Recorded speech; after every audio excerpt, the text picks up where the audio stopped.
News के खास कार्यक्रम आपका जन सदन में आपका स्वागत है और मैं हूं आपके साथ मनीष कुमार। आज हम बात करेंगे जन सदन में कांग्रेस बनेगा मजबूत विपक्ष, क्योंकि उत्तराखंड में विधानसभा चुनाव के नतीजों के बाद अब प्रदेश की राजनीतिक स्थितियां काफी बदली हुई दिखाई दे रही है। राज्य में भाजपा ने अपने मुख्यमंत्री को तलाश लिया है तो कांग्रेस अब अपनी हार के कारणों को तलाश रही है। कांग्रेस अपने नेता प्रतिपक्ष से लेकर प्रदेश अध्यक्ष तक पर मंथन में जुटी है। उत्तराखंड कांग्रेस में नए महारथियों की तलाश तेज है और मंथन का दौर लगातार जारी है। उत्तराखंड में 5वीं विधानसभा के चुनाव में हुई हार ने कांग्रेस को नए सिरे से सोचने और विचारने के लिए विवश कर दिया है, मजबूर कर दिया है। हार के कारण प्रदेश की सत्ता हाथ से फिसल गई है। 2024 के लोकसभा चुनाव को भी इससे जोड़कर देखा जाने लगा है और उस पर भी इसका सीधा असर हो सकता है। कांग्रेस हाईकमान की चिंता का बड़ा कारण अब यही है कि सत्ता मौका हाथ से जाने से प्रदेश में पार्टी दिग्गज आपस में भिड़े हुए हैं, एक दूसरे पर हार का ठीकरा फोड़ रहे हैं। नेताओं की आपसी गुटबाजी के बीच पार्टी नेतृत्व प्रदेश में नए सिरे से संगठन को मजबूत करने की अब तैयारी में है। प्रदेश अध्यक्ष गणेश गोदियाल के इस्तीफे के बाद कांग्रेस के अंदर एक बार फिर सियासी तूफान आया हुआ है। ऐसे में हार के कारणों का पता लगाने में जुटी कांग्रेस के लिए किसी जिम्मेदारी आसान नहीं है। कांग्रेस में विधानसभा चुनाव के परिणाम सामने आने के बाद से ही जमकर बवाल मचा हुआ है। पूर्व मुख्यमंत्री हरीश रावत और नेता प्रतिपक्ष रहे प्रीतम सिंह के बीच भी वार पलटवार भी जारी है। प्रीतम सिंह के बयान फसल बोई कोई बोए और कोई काटे, इसके बाद भी हरीश रावत ने चुनाव में अपनी हार की जिम्मेदारी ले ली। हालांकि उन्होंने कई तरह के सवाल भी खड़े किए हैं, जिसमें हरीश रावत को लाल कुआं से लड़ाने के फैसले को लेकर भी वे हाईकमान पर सवाल खड़े कर चुके हैं। और इसके बाद कार्यकारी अध्यक्ष रणजीत रावत ने हरीश रावत पर पैसे देकर टिकट बेचने का आरोप भी खूब लगाया, जिस पर हरीश रावत ने पार्टी से उन्हें खुद को बर्खास्त करने की मांग भी कर डाली। इस तरह से कांग्रेस के अंदर जमकर आरोप प्रत्यारोप का दौर जारी है, जिससे कांग्रेस के अंदर खाने परिवर्तन की मांग भी अब तेजी से उठने लगी है। उत्तराखंड कांग्रेस में नेता प्रतिपक्ष और प्रदेश अध्यक्ष दोनों पदों के लिए खींचतान शुरू हो गई है, जिसका असर भी अब आने वाले दिनों में कांग्रेस के अंदर दिखना बिल्कुल तय है। दोनों पद के लिए दर्जनों दावेदार तैयार है। हरक सिंह रावत और यशपाल आर्य की कांग्रेस में क्या भूमिका होनी है, ये भी इस बैठक के बाद तय हो सकता है। लेकिन पार्टी हार के लिए पहले ही प्रदेश अध्यक्ष का इस्तीफा ले चुकी है, तो अब किसका नंबर आएगा ये भी देखना दिलचस्प होगा। ऐसे में विपक्ष को सवालों की सोहबत से सदन को सजाना है, तो सत्ता पक्ष को भी जनता की उम्मीदों पर खरा उतरना है। तो इसी मुद्दे पर हमारे साथ बात करने के लिए वरिष्ठ भाजपा नेता संजीव वर्मा और वरिष्ठ कांग्रेस के नेता सूरज सिंह नेगी और राजनीतिक विश्लेषक संजय भट्ट जी जुड़े हुए हैं। तो हम तीनों का बहुत स्वागत करते हैं। सर, आप तीनों का बहुत बहुत स्वागत है सबसे पहले तो। लेकिन सबसे पहले सर मैं आपके पास आना चाहूंगा। सूरज सिंह सर, आपके पार्टी में बिल्कुल लगातार मंथन का दौर जारी है। इस मंथन से कौन सा अमृत निकलेगा? क्या नया प्रदेश अध्यक्ष मिल जाएगा? देखिए मनीष जी, निश्चित तौर पर पार्टी को नया प्रदेश अध्यक्ष भी मिलेगा, नया सीएलपी लीडर भी मिलेगा और नई ऊर्जा के काम करने के लिए नई कार्यकारिणी भी मिलेगी। तो निश्चित तौर पर जो उत्तराखंड राज्य में पिछले 5 सालों से हम लोग सड़क से लेकर सदन तक जो करते रहे हैं जनता के मुद्दों पर, तो निश्चित तौर पर हम जनता के जुड़े हुए मुद्दों के लिए संघर्ष कर रहे थे और जनता ने हमारी बात को, हम जनता को अपनी बात नहीं समझा पाए और जो अप्रत्याशित था, क्योंकि जिस प्रकार से चुनाव में हम लोगों को जन समर्थन मिल रहा था और 24 तारीख को वोटिंग होने के बाद भी जिस प्रकार से उत्तराखंड में ये माहौल था कि भाई कहाँ सरकार बन रही है और तमाम लोगों की बधाइयां हम लोगों को मिल रही थी, तो जनता की तरफ से जो रिस्पॉन्स था वो बहुत ही बेहतर था। परंतु जब रिजल्ट आए तो वो बहुत ही अप्रत्याशित थे, हमारे लिए जो है एक शॉकिंग थे। जी बिल्कुल। तो सूरज जी देखिए, जब से कांग्रेस की वहां पर हार हुई उत्तराखंड में, तो वहां पार्टी के अंदर ही इस तरीके के तेवर है कि जो गुटबाजी है नेताओं की वो खुलकर आने लगी है। ऐसा क्यों हो रहा है वहां पर सूरज जी? देखिए मनीष जी, गुटबाजी है हर पार्टियों में है। ऐसा नहीं है कि किसी पार्टियों में लेकिन गुटबाजी आपकी ना पार्टी की हो। गुटबाजी तो बिल्कुल खुलकर सामने आने लगी है। देखिए, कांग्रेस में जो है आंतरिक लोकतंत्र है और जी, अनुशासन का डंडा थोड़ा कम चलता है हमारी पार्टी में। मतलब ये आप मान रहे हैं कि आपकी हम पार्टी के नेता अनुशासित नहीं है। नहीं, हमारे यहाँ इतना घुट्टी नहीं मिलाई जाती अनुशासन की। जी सब लोगों को अपनी बात रखने का जो है अधिकार रहता है। जी और बिल्कुल। निश्चित तौर पर हमारे यहाँ आंतरिक लोकतंत्र जो है ज्यादा है, कुछ ज्यादा है। तो ये है। और दूसरी पार्टियों में भी गुटबाजी है। आप देखिए, आप जो है धामी जी जो है, जैसे ही उनका चयन हुआ तो भाजपा के कई बड़े नेता जो है वहां से उठ करके चले गए। वो फिर उनकी भीड़ में दिखाई नहीं दिए। जी के अरमानों में पानी फिरा है। तो जी निश्चित तौर पर कहीं ना कहीं ये राजनीति में महत्वाकांक्षाएं लोगों की सबकी होती हैं। जी बिल्कुल। और जिनकी महत्वाकांक्षा की पूर्ति नहीं होती वो हताश और निराश होते हैं। इस प्रकार से जो है ये रहता ही है। जी बिल्कुल। तो ऐसे में ऐसी गुटबाजी कहीं नहीं है। थोड़ा बहुत सब लोगों के चलिए चलिए चलिए, ठीक है। आप कह रहे हैं कि सभी पार्टियों में गुटबाजी होती है और आपकी पार्टी में ज्यादा ही कुछ लोकतंत्र है, इसलिए आपको उनको अधिकार है जो कुछ भी कहें। सर, मैं संजीव वर्मा सर आपके पास आना चाहूंगा कि जो नेता प्रतिपक्ष थे प्रीतम सिंह, उन्होंने कहा है कि मुस्लिम यूनिवर्सिटी कोई मुद्दा नहीं था, लेकिन भाजपा ने इस मुद्दे को जोर शोर से उठाया और कांग्रेस जो पार्टी है उसको इसका नुकसान उठाना पड़ा है। इस पर आपकी प्रतिक्रिया जानना चाहूंगा। मनीष जी, देखिए, जहाँ तक बात रही कांग्रेस की, तो 2022 में जो विधानसभा का चुनाव था जी पूरे विधानसभा चुनाव में कांग्रेस से लड़ रही थी। जी और भीतरघात और सरपुटवल की और गुटबाजी की जो स्थिति थी कांग्रेस के अंदर, जी वो किसी से छुपी हुई नहीं थी। जी जहाँ पर इनके कार्यकारी अध्यक्ष चुनाव संचालन समिति के अध्यक्ष को हराने में लगे हुए थे, जहाँ नेता प्रतिपक्ष अध्यक्ष को हराने में लगे हुए थे और जहाँ अध्यक्ष अन्य लोगों को हराने में लगे हुए थे, तो मैं सोचता हूँ एक जबरदस्त कहा जाए तो एक ड्रामा जैसा पूरी कांग्रेस के अंदर चल रहा था। और जिस तरह से इन लोगों ने जनता को भ्रम में रखते हुए झूठे और बड़े बड़े कपोल कल्पित वायदों के एक शिगुफे छोड़े, क्योंकि जनता भी जानती थी कि कांग्रेस कहीं से कहीं तक सत्ता में नहीं आ रही है। और इसी करके ये लोग इतने बड़े बड़े ऐसे वायदे जनता के सामने कर रहे थे जो कभी पूरे हो ही नहीं सकते। जिस तरह से इन लोगों ने 500 रुपए का सिलेंडर की बात करी जी, और जनता ने इनकी बातों को पूरी तरह से नकार दिया। इनके नहीं, लेकिन अगर जनता उनको पूरी तरीके से नकारती तो पिछले चुनाव में उनको 11 सीटें मिली थी और आपको 57 सीटें मिली थी, लेकिन इस चुनाव में उनको 19 सीटें मिले, यानी कि 8 या 7-8 सीटों में लगभग बढ़ोतरी है। तो ये नहीं कह सकते कि जनता ने पूरी तरीके से नकार दिया, लेकिन कहीं ना कहीं वो जनता को समझाने में नाकाम साबित हुए हैं। मनीष जी, देखिए, आप अगर जो टोटल वोट परसेंटेज देखें तो total vote percentage Bharatiya Janata party का पहले की अपेक्षा कहीं अधिक बढ़ा है और कांग्रेस का वोट परसेंटेज जो इनकी पिछली बार इनको मिला था उससे भी कम हुआ है। इससे साफ प्रतीत होता है कि कांग्रेस को जनता ने पूरी तरह से नकार दिया।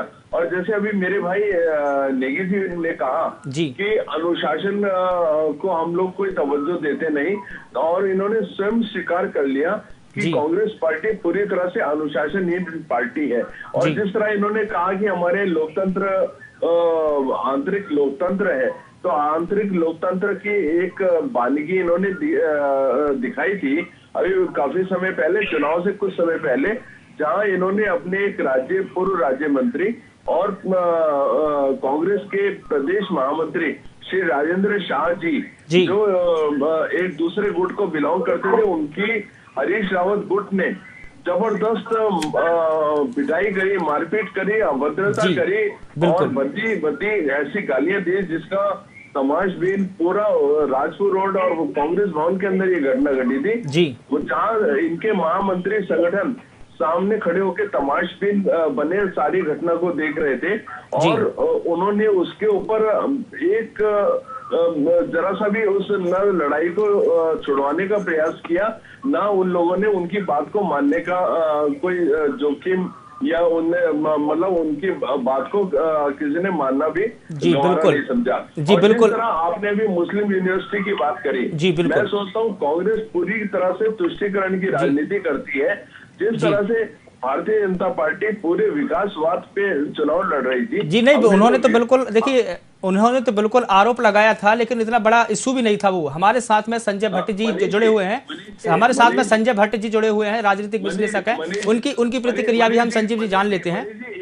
मनीष जी 3 सेकंड में बात पूरी कर रहा हूँ। मनीष जी देखिए, जिस तरह से Bharatiya Janata party technical universities की बात कर रही थी, जिस तरह Bharatiya Janata party digital universities की बात कर रही थी, हम इंफ्रास्ट्रक्चर की बात कर रहे थे।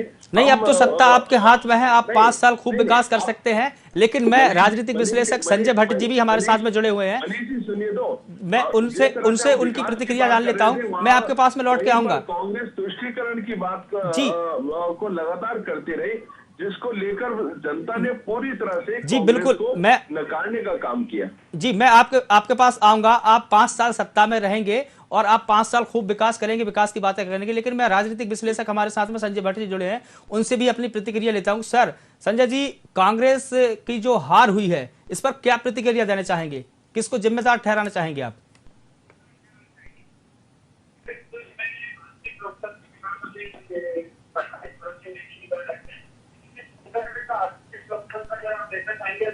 जब में थप्पड़बाजी हुई 2017 का जब विधानसभा चुनाव था, तो जिन्होंने अपना प्रदेश कोषाध्यक्ष बनाया, उन्होंने कांग्रेस भवन में तोड़फोड़ करी, सोनिया गांधी राहुल गांधी के पोस्टरों के ऊपर लात जूते चलाए गए। और अगर इस चुनाव की भी बात करें तो इस चुनाव में भी कांग्रेस भवन में कांग्रेस के प्रदेश महामंत्री के ऊपर हाथापाई थप्पड़बाजी हुई। तो ये कैसा आंतरिक लोकतंत्र है कांग्रेस का, समझ से परे है। ये गांधीवादी पार्टी है या कोई और पार्टी है, इस बात को भी सोचना कांग्रेस को ही पड़ेगा, कोई और नहीं सोचेगा। लेकिन नेगी जी ने अभी कहा कि उनकी पार्टी जो है आंतरिक लोकतंत्र की पार्टी है, क्योंकि उनके जो नेता है उनको अधिकार है सबकी बातें रखने का। तो ये कहीं ना कहीं ये देखें तो ये बात बिल्कुल नदारद लग रही है। एक तरफ वो आंतरिक लोकतंत्र की बात करते हैं और दूसरी घटना आप बता रहे हैं कि वहां पर खूब इस तरीके की लड़ाई झगड़े चले हैं, तो इससे क्या समझा जाए? जी वही मैं कहना चाह रहा था मनीष जी कि देखिए, आंतरिक लोकतंत्र में कहीं जूते चप्पल नहीं चलते, थप्पड़ नहीं चलते, और अपने राष्ट्रीय नेताओं के पोस्टर फाड़कर उनके ऊपर जूते चप्पल नहीं चलाए जाते। ये अगर कांग्रेस भवन में लगातार 2017 से जो हो रहा है, उसको कांग्रेस को ही सोचना होगा, कोई और सोचने नहीं आएगा। हम तो सिर्फ विश्लेषण कर सकते हैं, बता सकते हैं कि भाई आप लोग ये गलती कर रहे हैं, इनमें अगर सुधार करेंगे तो शायद आप कहीं आ पाए। अच्छा, अगर हम उत्तराखंड में तीन बिंदुओं पर अगर हम ये जानने की कोशिश करें कि कोई ऐसे 3 बिंदु है जिनके कारण कांग्रेस की हार हुई, तो आपके अनुसार में से 3 बिंदु कौन से होने चाहिए? देखिए, सबसे बड़ा बिंदु तो ये था कि कांग्रेस में मुख्यमंत्री का चेहरा घोषित नहीं किया गया। हरीश जी बार बार चिल्लाते रहे कि मुझे मुख्यमंत्री का चेहरा घोषित करो, लेकिन अंत तक पूरे चुनाव में उन्हें घोषित नहीं किया। अगर उन्हें घोषित किया जाता तो शायद इससे कुछ ज्यादा कांग्रेस को मिलने की उम्मीद की जा सकती थी। दूसरा, जो कांग्रेस के प्रदेश उपाध्यक्ष लाए कि हम मुस्लिम यूनिवर्सिटी देवभूमि उत्तराखंड में बनाएंगे, वो कांग्रेस का आत्महत्या या आत्मघाती कदम हो गया। उस आत्मघाती कदम से भी कांग्रेस को बड़ी मुश्किल आई। तीसरा जो मुख्य बिंदु है वो ये है कि कांग्रेस में जिस प्रकार से गुटबाजी चलती रही, और इन्होंने गुटबाजी के कारण एक दूसरे को हराने के लिए सिर्फ ये नहीं कोशिशें की, उनके खिलाफ प्रत्याशी भी उतारे, निर्दलीय प्रत्याशी, चाहे वो रामनगर सीट की बात करें या लालकुआं सीट जहां से हरीश रावत लड़ रहे थे, या दूसरी सीटों की बात करें। और जो टिकट बांटने थे वो टिकट घोषित होने के बाद टिकट चेंज किए गए। हरीश रावत जी तक का टिकट देने के बाद चेंज किया गया चुनाव के दौरान। तो ये अपने आप में एक हताशा दिखाता है। अभी सूरज सिंह नेगी जी कह रहे थे कि जो अपनी महत्वाकांक्षा होती है राजनीति में और जो महत्वाकांक्षा पूरी नहीं करता वो हताश और निराश हो जाता है। उसी प्रकार से आज कांग्रेस हताश और निराश है, और हताश और निराश होने के कारण वो चुनाव हारने के बाद और ज्यादा एक दूसरे पर हमले कर रहे हैं। सूरज जी, संजय जी ने जो 3 बिंदु आपको बताए हैं, क्या आप इससे इत्तेफाक रखते हैं और क्या इन गलतियों को सुधारने की कोशिश करेंगे? क्या प्रतिक्रिया आपकी सूरज जी? देखिए मनीष जी, पहले तो मैं जो भारतीय जनता पार्टी के प्रवक्ता हैं उनके बात का जवाब दे दूं। हमारे मित्र कह रहे थे कि कांग्रेस से लड़ रही थी, तो ये भारतीय जनता पार्टी के लोग दूसरे लोगों पर आरोप तो खूब लगाते हैं। अब इनको ये पूछा जाए कि जिस धामी को, जो हारे हुए कैप्टन है, जनता ने जिनको नकार दिया है, उनको किसने हराने का काम किया? आप कहते हैं पूरे प्रदेश में हम धामी के चेहरे पर चुनाव जीते हैं, अब उनको हराने का काम किसने किया? भारतीय जनता पार्टी के जो विधायक से प्रत्याशी थे, पूर्व विधायक थे संजय गुप्ता जी, वो प्रदेश अध्यक्ष पर आरोप लगा रहे हैं कि प्रदेश अध्यक्ष ने हमको हराने का काम किया। ये बयान कांग्रेस का नहीं है, ये मीडिया में जो है, सोशल मीडिया में खूब वायरल हुआ है। जी, ये तो चुनाव की बातें हैं उनके। जी, उनके भी जो प्रदेश अध्यक्ष है मदन कौशिक जी, उनके भी प्रदेश अध्यक्ष मदन कौशिक जी पर चुनाव हराने का आरोप उन्हीं के पार्टी के नेता लगा चुके हैं। ये सही बात है। चलिए, दरअसल इनको दिखाई नहीं देता। मैं जरा अपनी बात पूरी कर लूं जी। और दूसरा ये कह रहे हैं कि vote percent Bharatiya Janata party का बड़ा है, वोट परसेंट आपका बड़ा नहीं है, आपका वोट परसेंट भी घटा है और सीटें भी घटी हैं जी। और जहां तक ये कांग्रेस में कुछ जो दुर्घटनाएं हैं जो नहीं होनी चाहिए, उन घटनाओं का जिक्र करते हैं, तो इनको ये भी याद रखना चाहिए कि इनके जो पदाधिकारी हैं वो महिलाओं का शोषण करते हैं, उनका उत्पीड़न करते हैं कार्यालय में, और किस प्रकार से इनके जो कर्णवाल जी थे और प्रणव चैंपियन जी थे, उनमें किस प्रकार का सिर कुटब्बल और किस प्रकार का द्वंद्व उनमें चलता रहता था। तो इनको जरा थोड़ा समझने की जरूरत है। दूसरा, हमारे मित्र हैं संजय भट्ट जी, वो कह रहे हैं कि मुख्यमंत्री का चेहरा बना देते। और देखिए, मुख्यमंत्री का चेहरा ये पार्टी की अपनी रणनीति होती है। 2017 में आप ये बताइए कि भारतीय जनता पार्टी में कौन मुख्यमंत्री का चेहरा था? देखिए, भारतीय जनता पार्टी में तो 2012 में भारतीय जनता पार्टी में तो पुष्कर सिंह धामी के नाम पर ही चुनाव लड़ा गया है। उनको सीएम का चेहरा घोषित करके चुनाव लड़ा गया है। लेकिन अगर आपकी पार्टी की अगर बात करें तो आपकी पार्टी में ऐसा कोई चेहरा घोषित नहीं था। हालांकि ये अगर हम बात करें तो जो आपके पूर्व मुख्यमंत्री है हरीश रावत जी, उन्होंने अपनी भूमिका निभाई है, और अगर जीत भी जाते तो क्या वही सीएम होते आपके? लेकिन आपकी पार्टी ने सीएम घोषित नहीं किया। पहले पूरी हो जाने दीजिए। जी बिल्कुल, बताइए। मेरा कहना यह है कि 2017 में भारतीय जनता पार्टी का कोई मुख्यमंत्री का चेहरा नहीं था और कांग्रेस में जो है हरीश रावत जी मुख्यमंत्री का चेहरा थे। तो जो सिटिंग मुख्यमंत्री होते हैं, निश्चित तौर पर पार्टी उन्हीं के चेहरे पर जो है चुनाव में जाती है। और चूंकि कांग्रेस सत्ता में नहीं थी, 2012 में भी कांग्रेस का कोई चेहरा नहीं था, 2007 में भी हम किसी चेहरे पे जो है नहीं गए थे चुनाव में। तो ये तो पार्टी की अपनी रणनीति है। रही बात मुस्लिम यूनिवर्सिटी की, अगर कांग्रेस का किसी कार्यकर्ता ने ये मांग उठाई है कि मुस्लिम यूनिवर्सिटी की बात है, वो भारतीय जनता पार्टी के ये है कि जो है हमने ध्रुवीकरण किया। अरे किसी ने अगर मांग की है तो क्या वो कांग्रेस की मांग थी? या आप ये देखिए ना, देश के प्रधानमंत्री से लेके गृह मंत्री तक उस घटना का उपयोग करते हुए, उसको जो है उसका सांप्रदायिकरण करते हुए उत्तर प्रदेश के मुख्यमंत्री टिहरी में भाषण दे रहे हैं कि मैंने कांग्रेस का घोषणा पत्र पढ़ा और कांग्रेस के घोषणा पत्र में जो है मुस्लिम यूनिवर्सिटी बनाने का वादा है। तो आप कम से कम इनको जो है आप ही दे दीजिए इनको कांग्रेस का घोषणा पत्र कि भैया कौन से घोषणा पत्र में छपा हुआ है वो हमको तो दे दीजिए। तो इस प्रकार से अपने ये कहते हैं, भारतीय जनता पार्टी के लोग कहते हैं कि हम अपने विकास के दम पर आए हैं। इन्होंने किसी भी विकास का नाम नहीं लिया चुनाव में। चलिए संजीव वर्मा जी से मैं प्रतिक्रिया लेना चाहूंगा। संजीव वर्मा जी, सूरज नेगी जी ने आरोप लगाया है विकास कार्यों को लेकर, क्या प्रतिक्रिया है आपकी?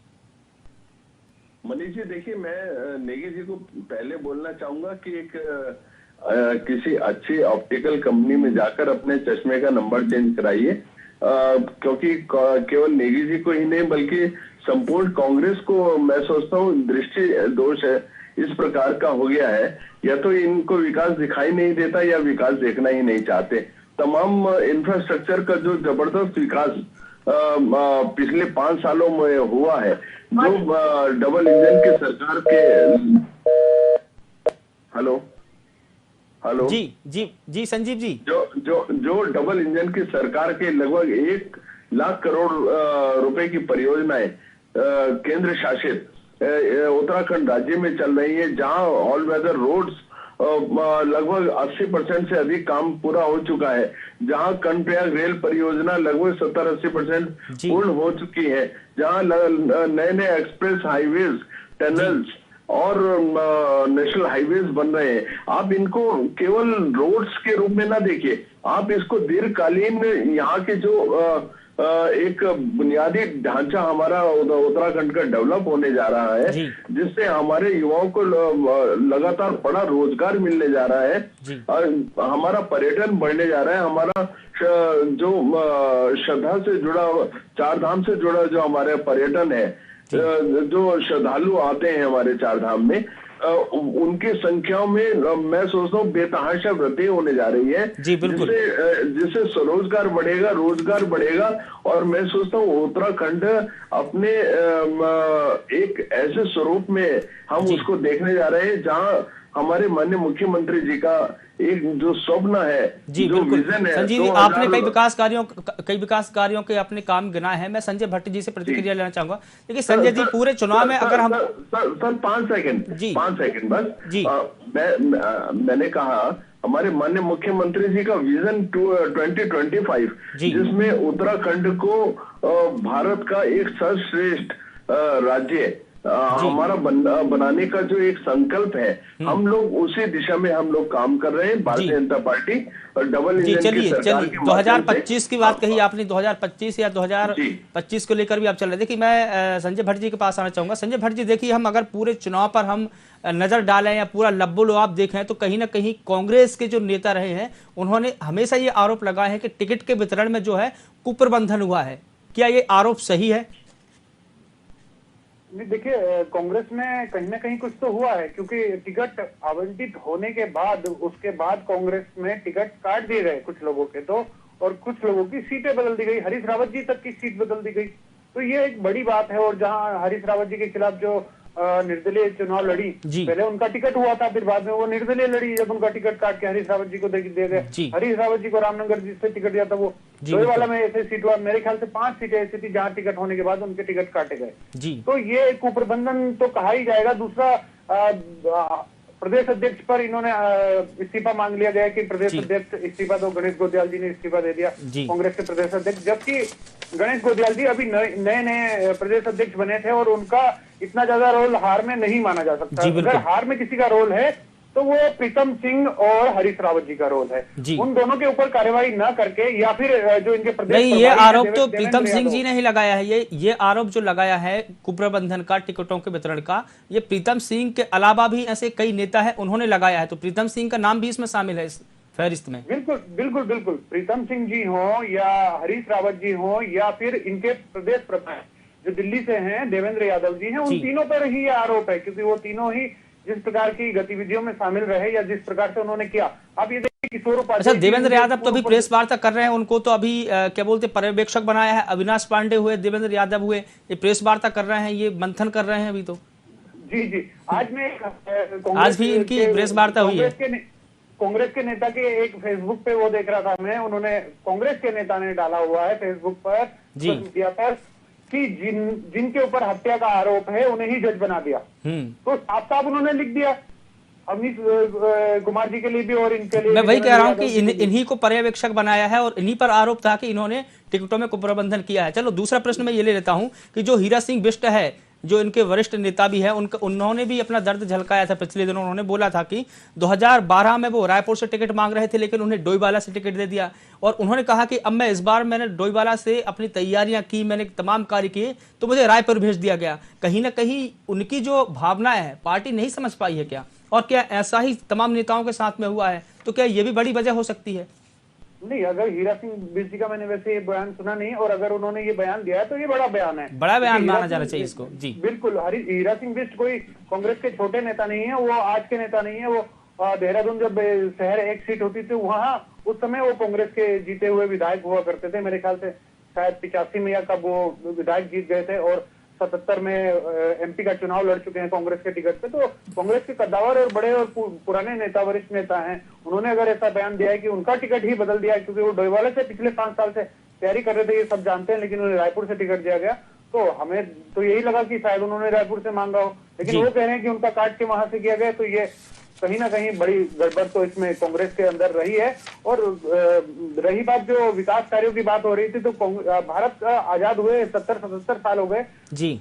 आपको बताना चाहूंगा कि उत्तराखंड में 1 इंच रेल की पटरी नहीं बिछी थी। ये पहली बार ऐसा है जो मोदी सरकार है जो कर्णप्रयाग तक रेलवे लाइन ले जाने की काम पे जुटी है जी। देहरादून हरिद्वार सिंगल लाइन है जो अंग्रेज बिछा के गए थे, आज तक सिंगल लाइन है।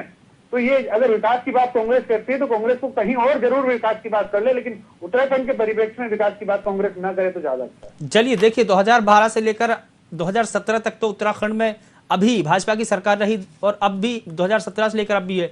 चलो मैं संजय वर्मा जी जुड़े हुए हैं हमारे साथ, में उनसे भी एक सवाल ले लेता हूं। सर, कल आपकी पार्टी का जो है शपथ ग्रहण समारोह भी होने वाला है, सबसे प्राथमिकता क्या रहने वाली है आपकी? कौन से ऐसे इशू है, कौन से ऐसे काम है जो मुख्यमंत्री के केंद्र में है? देखिए मनीष जी, जो हमारी कल शपथ ग्रहण समारोह है एक बहुत ही भव्य और दिव्य रूप में होने वाला है। और इसके बाद जिसमें हमारे माननीय प्रधानमंत्री श्री नरेंद्र मोदी जी, जिनका उत्तराखंड से विशेष लगाव रहा है, माननीय गृह मंत्री श्रीमान अमित शाह जी, राष्ट्रीय अध्यक्ष श्रीमान जेपी नड्डा जी सहित बड़ी संख्या में हमारे केंद्रीय मंत्री और भारतीय जनता पार्टी शासित राज्यों के सभी मुख्यमंत्री और उनके अलावा काफी अन्य बड़े नेता इसमें शिरकत करने वाले हैं। और इसमें सबसे बड़ी बात यह है कि पहली बार इस तरह का आयोजन जो हर बार राजभवन तक सीमित हुआ करता था, राजभवन से बाहर निकलते हुए परेड ग्राउंड मैदान में आम जनता के सामने ये संपन्न होने जा रहा है। और इसमें एक सबसे बड़ी बात यह है कि हमारे बूथ स्तर से लेकर और पूरे प्रदेश भर में हमारे जितने भारतीय जनता पार्टी के तमाम नेता, छोटे बड़े जितने भी नेता हैं, और जिसमें माननीय मुख्यमंत्री जी, प्रदेश अध्यक्ष जी, प्रदेश के प्रभारी जी और हमारे महामंत्री संगठन जी, तो तमाम हमारे जितने भी बड़े नेता हैं वो सुबह 7 बजे सभी मंदिरों में और गुरुद्वारों में पार्टी के भविष्य की, उज्जवल भविष्य की कामना के लिए प्रार्थना करेंगे। और उसके बाद दोपहर 2:30 बजे शपथ ग्रहण कार्यक्रम परेड ग्राउंड में आयोजित होगा। चलिए अंतिम एक सवाल ले लेता हूं आपसे, एक अंतिम सवाल आपसे ये ले लेता हूं कि पिछले चुनाव में आपकी 57 सीटें आई थी और इस बार 47 सीटें आई है, 10 सीटों का आपको भी नुकसान है, इसका खामियाजा किसके नाम पर देना चाहेंगे आप? देखिए, भारतीय जनता पार्टी ने बहुत बेहतरीन प्रदर्शन किया है और जिस प्रकार से एक प्रचंड जीत मिली है, प्रचंड इसे कहा, प्रचंड जीत तो पिछली बार थी, इस बार तो 10 सीटों में घटौती हुई है, नुकसान हुआ है आपको, इसे प्रचंड कैसे कह सकते हैं आप? मनीष जी देखिए, नंबर्स कम ज्यादा हो सकते हैं जी, नंबर्स कम ज्यादा हो सकते हैं, लेकिन आप ये देखिएगा बहुमत से भारतीय जनता पार्टी ने जीत दर्ज की है और जनता ने अपना पूर्ण विश्वास भारतीय जनता पार्टी की रीति नीतियों पर और भारतीय जनता पार्टी के द्वारा कार्यों पर अपनी एक सहमति की मोहर लगाई है। और जिस प्रकार से कांग्रेस ने जनता के साथ जनता को भ्रमित करने का और झूठ बोलने का कार्य किया, जनता ने कांग्रेस को पूरी तरह से नकारने का काम किया है। जी बिल्कुल। चलिए इसी के साथ में संजीव वर्मा जी आपका भी बहुत स्वागत है, सूरज जी आपका भी बहुत स्वागत है और संजय सर आप तीनों का बहुत स्वागत है हमसे जुड़ने के लिए। अब जनता ने अपना फैसला दे चुकी है और सभी पार्टियों को जनता का फैसला मानना होगा। ऐसे में अब एक बात तो साफ है कि विपक्ष को सवालों की सोहबत से सदन को सजाना होगा तो सत्ता पक्ष को भी जनता की उम्मीदों पर खरा उतरना होगा। इसी के साथ में हमें दीजिए इजाजत, नमस्कार और आप देखते रहिए VIP न्यूज़।